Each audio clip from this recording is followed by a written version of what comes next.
So that's the thing to note.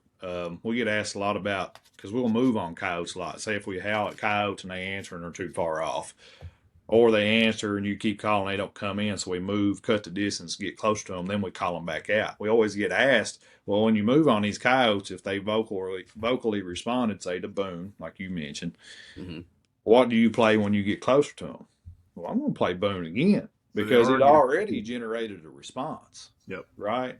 So, and a lot of times when we move, they'll either howl again or they'll just immediately come running out and we'll shoot them. So, What is that? What's that distance that you have to have? I'm sure it's different on based on where you're at, but it does matter where you're at. yeah, And it would matter what time of year it is, too. This time of year, I think coyotes will come from a greater distance. And coyotes in your all's area will come from a greater distance than they will mine. Um, I am in a rural area, but there's a lot more roads and fences, and like my part of Kentucky is way more chopped up than it is in Missouri. Okay, and I've said this on podcasts in the past. Like this is my office and where I'm sitting. I live on a road. There's also a road right over here to the west, and there's a road right here to the east. And it's just there's a road, holler, road, holler.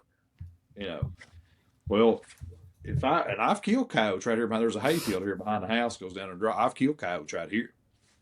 But if I come out here and start calling, and if a coyote is over to the east and hears me, if he's let's see if he is probably 600 or 700 yards away, he'll have to go through a woven wire fence, cross a blacktop road, come through another hayfield, cross another fence, come down the bottom, go across a creek, come back up on top, go through another fence, and cross another blacktop road to get to me.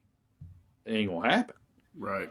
too much work. But I can probably come out to your all's areas and places. Now there's areas here that I can get 700 yards and they'll come. I ain't saying that, but it's just all has to do. Every stand you got to treat differently. It just all depends on so many different factors: lay of the land, Mm-hmm. how hard the wind's blowing, how many obstacles they got to cross or go through, right? And your area. I've seen many times out some of the western states, especially something like that you see big owl hunting a lot. You see coyotes coming, and they're dots. You Yep. can't know what kind of animal it is. You just know they're coming to your Fox Pro, and they'll come from well over a mile away. But that can't happen here. That can't happen here. Yeah, So, but we don't but see it a to lot.